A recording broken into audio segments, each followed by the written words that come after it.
오늘 우리가 읽은 말씀은 출애굽 초기 사건이 있었던 부분입니다. 오늘 우리가 읽었던 말씀이 17장 아닙니까? 그런데 한 2장 지나고 나면 19장에서 시내산에 이르게 되고 20장에 모세에게 하나님께서 십계명을 주신 내용이 기록되어져 있습니다.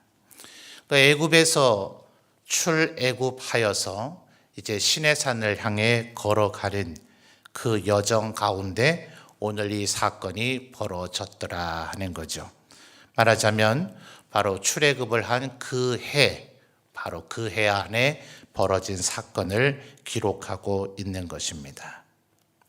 13절을 보면 여호수아가 칼날로 아말렉과 그 백성을 쳐서 무찔렀다라고 표현되어져 있습니다. 왜 이런 표현을 썼을까? 이스라엘이라고 얘기하지 않고 혹은 이스라엘 군대가 라고 얘기하지 않고 여호수아가 칼날로라고 표현한 것이 어떤 의미일까? 신학자들의 약간의 토론이 있습니다. 여호수아가 대단한 무용을 발휘했다는 얘기인가? 여호수아에게 하나님께서도 강력하게 임하셔서 그에게 큰 능력을 행하게 하셨다는 의미인가? 그러나 그렇게 보기에는 어렵습니다. 오늘 우리가 읽은 단락 8절에서 16절까지의 초점은 칼날로 이기는 전쟁이 아니라 모세의 팔이 내려가지 않도록 좌우에서 돕고 협력한 아론과 훌의 헌신을 통해서 이 전쟁을 승리로 이끌게 되었다는 것을 이야기하고 있기 때문이죠. 이때로부터 한 400년이 지나고 나서 소위 사무엘 씨의 시대가 열려지게 되죠. 그때 이스라엘의 초대 왕 사울과 그의 아들 요나단의 이야기가 기록되어져 있는데 다윗 왕이 아직 이스라엘 사회의 전면에 나타나기 전에 요나단이 자기 무기를 든 자와 함께 단 2명이서 블레셋 진영으로 공격하는 일이 벌어지게 됩니다. 그 이후에 이어진 전투를 통해서 성경은 기록하고 있기를 사울과 요나단 외에는 칼이 없었다 이렇게 표현을 합니다. 그래서 그 표현 또한 조금 신학자들의 연구거리가 되기는 합니다.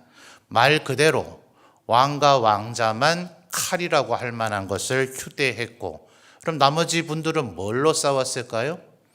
근대 20세기에서도 모든 사람들의 무장이 제대로 되어 있던 건 아니죠. 20세기 전쟁에서도 대나무로 만든 죽창이 동원됐을 정도입니다.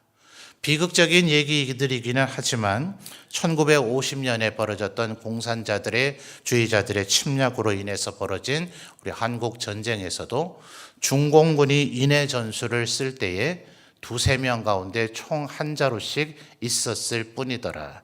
이게 지난 20세기의 일입니다. 그러니 아마 이 고대 사회에 모든 사람들의 손에 병장기, 무기가 있었겠는가? 불가능한 얘기겠죠. 그래서 말 그대로 사울과 요나단만 칼이 있었을 뿐 이스라엘에게는 전체 무기라 할 만한 것이 없었다라고 보는가 하면 조금 더 세계사적으로 접근을 하면 그때는 청동기와 철기의 교체 시기라서 철기로 된 무기가 있었느냐 그것을 표현한 것이다 라고 보는 신학자도 있습니다. 그러나 그것 또한 사울과 요나단의 시대이죠. 그때로부터 무려 400년 전인 지금 출애굽의 시대에는 말 그대로 이스라엘 사람들에겐 거의 칼이라 할 만한 무기가 없었을 거예요. 그동안 이들이 400년 동안 뭐하고 지냈습니까? 애굽 땅에서 노예로 살았죠. 노예에게 칼을 휴대하는 것을 허락할까요? 칼이 쥐어지도록 만들어 주겠습니까? 칼이 그렇게 값싼 물건이 아닙니다. 오늘날의 총 한 자루, 우리 사회에는 총을 개인이 휴대하도록 허용하지도 않습니다만 그것을 생산해서 손에 쥐려고 하면 총기 판매가 되고 있는 미국에서도 굉장히 고가의 물건입니다. 고대의 칼도 마찬가지입니다. 절대로 일반인이 함부로 소유할 수 있는 그런 값어치가 되는 물건이 아니다 하는 겁니다. 더군다나 400년 동안 애굽 땅에서 노예로 살았던 이스라엘인들에게 그들에게 무기를 휴대하게 했을 리가 만무하죠. 그러니 13절의 이 상황은 말 그대로 여호수아, 조금 더 넓게 봐주어도 이스라엘의 지도자들 정도 되는 그저 수십 명 정도에게나 혹시 무기라 할 만한 것이 있었을 뿐 그들은 거의 비무장 상태에 가까웠을 것이다. 그렇게 신학자들은 봅니다.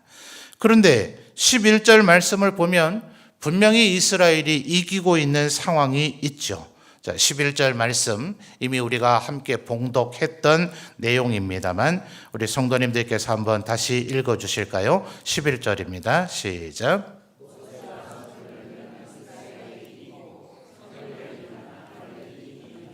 아멘.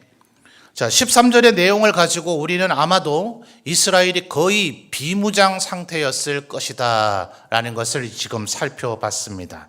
그런데도 불구하고 11절을 보니 이스라엘이 이길 수 있는 상황이 있더라 하는 겁니다. 어떻게 하면 이깁니까? 모세가 손을 들면 이스라엘이 이기는데 이기게 되어지는 이유는 또한 무엇일까요? 9절 하반절을 보시면 아말렉과 싸우라 하시면서 모세가 말하기를 내일 내가 손에 무엇을 잡고요? 하나님의 지팡이를 손에 잡고 산 꼭대기에 서리라. 말하자면 11절에 모세가 손을 들었다는 얘기는 자동적으로 무엇이 높이 들려 올라가게 되었다는 이야기입니까? 하나님의 지팡이가 높이 들려지게 되었다는 것입니다. 물론 이 지팡이도 대단한 재질을 가지고 있는 게 아니죠. 대단한 것이 아닙니다. 전에도 몇 번 설명드린 바가 있습니다만 이 목자들, 양을 치는 목자들이 가지고 있게 되는 지팡이는 우리 한국의 정서에서는 예전 아궁이에 불을 뗄 때 쓰던 부지깽이와 다를 바가 없다. 누가 그것을 굉장히 소중히 여기나요? 그렇지 않죠? 아궁이의 불길을 자꾸 불일게 하고 또 이렇게 저렇게 불길을 조절하다 보면 서서히 조금씩 불에 끌리고 타서 소모돼서 없어지는 게 부지깽입니다. 그게 소모되어지고 타서 없어졌다고 누가 아까워하거나 통곡합니까? 그럴 필요가 없잖아요. 밖에 있는 나무 더미에서 또 쓸만한 부지깽이 하나 손에 잡아 낫으로 턱턱 깎아서 다시금 부지깽이로 쓰면 될 일입니다. 그게 목자들의 손에 잡혀있는 지팡이들이더라 하는 거죠. 그래서 지난 20세기에 미국의 탁월한 설교자 중에 하나였던 프란시스 셰퍼는 이 모세의 손에 들렸던 지팡이는 마치 우리 모두를 상징하듯이 볼품없고 연약하고 미약한 인간을 상징한다. 그런데 그것이 모세의 손에 들려져서 하나님의 명령을 수행하게 될 때 그것은 더 이상 볼품없는 지팡이도 모세의 지팡이도 아닌 하나님의 지팡이라 불려지게 되는 것이다는 것입니다. 특징적인 사건은 이 모세의 지팡이가 바로 출애굽한 직후 홍해 앞에 서게 됐을 때 이 지팡이를 홍해를 향해서 쭉 내밀었을 때 하나님께서 밤새도록 강력한 동풍을 부셔서 바람을 가르게 하셨던 그 도구의 상징으로 보여지는 것이 하나님의 지팡이더라 하는 겁니다. 그러니 절대로 우리가 착각하지 말아야 될 것은 지팡이에게 권능이 있는 것은 아닙니다. 지팡이를 들고 있는 모세 팔에 권능이 있는 것도 아닙니다. 그것을 통해서 우리에게 권능을 베풀어 주시는 하나님의 능력, 그 능력이 우리에게 임하면 비무장 상태였다 할지라도 400년 동안 종노릇 했기 때문에 그 어떤 병장기를 손에 쥐어줘도 제대로 다룰 수조차 없었던, 단 한 번도 군인으로서 진영의 훈련조차 하지 않았던 이스라엘인들이라 하더라도 전쟁으로 숙달되어져 있는 아말렉을 이길 수 있도록 만들어주시는 하나님의 권능, 그것이 하나님의 지팡이가 높이 들려질 때 일어나게 되는 일이더라 하는 겁니다. 그런데 문제는 이 하나님의 지팡이를 들고 있는 모세라고 하는 분의 육체적 연약함이죠. 이때의 시기를 보면 모세는 80대 초반의 연세였습니다. 그런데 더 놀라운 것은 10절에서 이 모세를 돕고 있는 아론과 훌의 연세이죠. 성경은 모세와 아론이 2살 터울이라 했으니 모세가 80대 초반이었다면 아론 역시 80대 중반의 연세였을 것입니다. 문제는 이 훌이 누구인가 하는 것인데 성경에서는 더 상세한 얘기를 해주고 있지는 않으나 유대인들의 역사를 기록하고 있는 요세푸스의 기록을 믿는다면 그는 말하기를 이 사람 훌은 모세의 누나 미리암의 남편이라고 설명을 해주고 있습니다. 우리는 출애굽기 초반에서 모세가 태어났을 때 나일강의 갈대 숲 사이에서 이 모세가 어떻게 되는가를 지켜보다가 바로의 딸 공주에게 자신의 생모 요게벳을 유모인 것처럼 소개해주는 미리암의 사건을 알고 있죠. 그러니 아마도 미리암이 그런 일을 할 정도라면 아무리 어려도 8살 내지는 한 12살 정도, 말하자면 모세와는 거의 띠동갑 정도 되는 나이 터울이 있는 분이다 하는 것을 유추할 수가 있습니다. 그렇다면 그 미리암의 남편이 훌이 맞다면 이분의 연세도 또한 그러할 것이고, 그렇다면 무려 90대의 연세가 되는 분들일 것입니다. 모세가 손을 들어야만 이스라엘이 이기기 때문에 12절에 보면 오히려 모세를 돌 위에 앉게 하고 더 연로하신 아론과 훌이 모세의 팔을 좌우 쪽에서 들어서 절대로 그 팔이 내려가지 않도록 했다는 것이죠. 모세를 위함이 아닙니다. 모세의 손에 들려있는 지팡이를 위함도 아닙니다. 이것이 바로 하나님의 백성들이 싸워 이기고 승리하는 비결이기 때문에 그렇습니다. 이 원리가 얼마나 중요하면 14절에 하나님께서는 모세에게 명령하시기를 이것을 책에 기록하여 기념하게 하고 그리고 여호수아의 귀에 외워서 들리도록 하라고 이야기하였습니다. 그러니 이것은 단순히 여호수아에게만 국한된 일이 아니라 그 이후에 출현되어지는 모든 하나님의 백성들의 지도자들이 꼭 기억해야 될 일입니다. 우리의 싸움은 혈과 육의 싸움이 아니요 칼과 병장기의 싸움이 아니라 오직 하나님의 권능을 의지하는 그런 싸움인 것인데, 여러분, 모세가 지금 지팡이를 들고 또 아론과 훌이 모세의 두 팔이 내려오지 않도록 만들었다면 모세의 몸 동작은 어떠한 형편이 되었겠습니까? 의심의 여지 없이 그것은 십자가를 진 그리스도의 모습을 연상하기에 충분했을 것입니다. 이때는 아직 전 세계에 로마라고 하는 나라가 출현하지도 않았고, 그러므로 로마인들에게 의해서 고안된 그 끔찍한 십자가의 형틀이 고안되지는 않았으나 우리는 이 모세에 들려진 팔의 모습을 보며 충분히 그리스도의 모습을 연상할 수가 있다고 지난 2000년 수많은 설교가들이 이 부분에 대해서 설교를 하면서 그렇게 논평을 했습니다. 하나님의 지팡이, 더 구체적으로는 그리스도의 십자가, 우리가 이 세상을 살아가면서 의지하며 우리 그리스도인 하나님의 백성들에게 승리를 가져다 주실 수 있는 유일한 방편이 뭡니까? 우리의 학식도 아니요 우리의 재능과 은사도 아니며 우리의 능력과 우리의 재물도 아닌 오직 하나님의 은혜, 우리를 도우시는 하나님의 권능의 팔, 그것이 오직 우리로 하여금 승리를 하게 만들어 주는 것이다 하는 것이죠. 그러므로 우리들이 하나님 앞에서 이 백성의 삶을 살아가게 되어질 때에 혹자는 말하기를 애굽에서 출애굽하여서 가나안 성까지 입성하게 되는 이 모습은 흡사 존 버년이 적은 철로 역정, 그리스도인들이 천국을 향해 걸어가는 그 길을 모사하는 모티브가 되었다고 이야기합니다.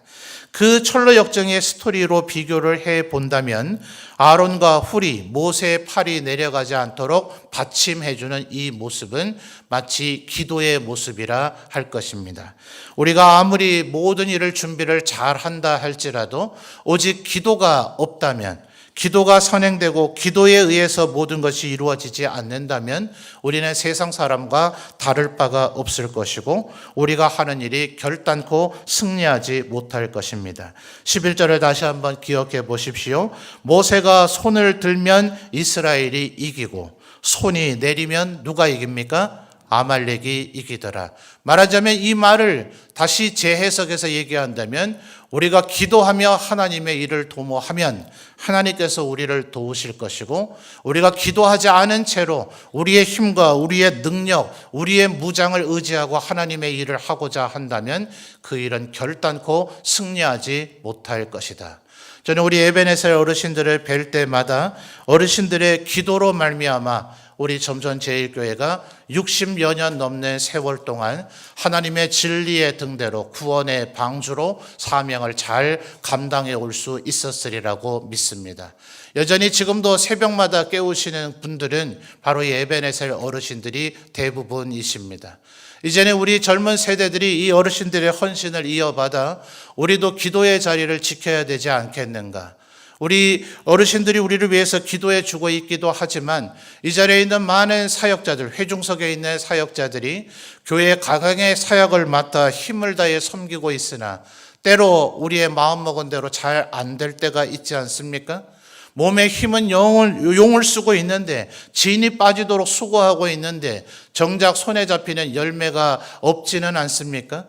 어쩌면 선조로부터 내려오고 있는 이 전통, 그래서 14절에 책에 기록하여 기념하라 하셨던 이 전통, 얼마 전에도 우리 어르신들과 함께 신방을 가면서 어떤 장로님께서 예전에 교육부서의 교사들이 그 부서 단위로 철야에서 기도했던 추억을 얘기하시면서 저도 20대 초반에 교사를 하며 어르신들과 함께 그렇게 기도했던 모습들이 기억이 되어졌습니다. 지금도 우리들 열심히 하나님의 일을 섬기며 하나님 앞에 영광 돌리고자 하지만 저보다 연세가 많으신 우리 전 세대 어르신들을 뵐 때마다 이들이 기도로 우리를 돕고 우리를 축복하셨던 그 기도의 강력한 힘들이 어쩌면 우리 세대에서 조금 연약해져 가고 있지는 않은가. 모세가 피곤하여 그의 팔이 점점 내려가도록 하더라. 지금 바로 그 시점에 우리가 서 있지는 않은가. 그래서 오늘 이 저녁 에베네셀 어르신들께 다시 한번 부탁을 드립니다. 여러분들이 비록 연로해지시기는 하셨지만 아론과 훌이 모세의 팔이 절대로 내려가지 않도록 그 두 팔을 높이 들어 올려 주었던 것처럼 우리 에베네셀 어르신들이 더욱더 우리 교회 기도의 대장이 되어 주시기를, 또 우리의 젊은 세대들도 이 비결을 우리의 몸에 꼭 새기고 기억해야 되겠다 하는 것을 기억하셔서 14절에 하나님께서 뭐라고 얘기하셨습니까? 여호수아의 귀에 외워 들리라. 이것이 바로 하나님의 백성이 이기는 방편이다. 학문으로 이기는 것도 아니요, 재능으로 이기는 것도 아니요, 돈과 권력과 능력으로 이기는 것 아니라 오직 기도로 가능하다. 모세와 아론과 훌이 한 몸이 되어져 그들의 팔이 내려가지 아니하고 여호와의 지팡이가 높이 들려질 때 이스라엘은 아말렉과 싸워서 이길 수 있었더라. 이 원리를 꼭 기억하며 다시금 기도의 무릎을 견고하게 하리라 다짐하시는 에베네셀 어르신들과 함께 말씀 들은 우리 모든 성도들이 되시기를 주님의 이름으로 축원합니다.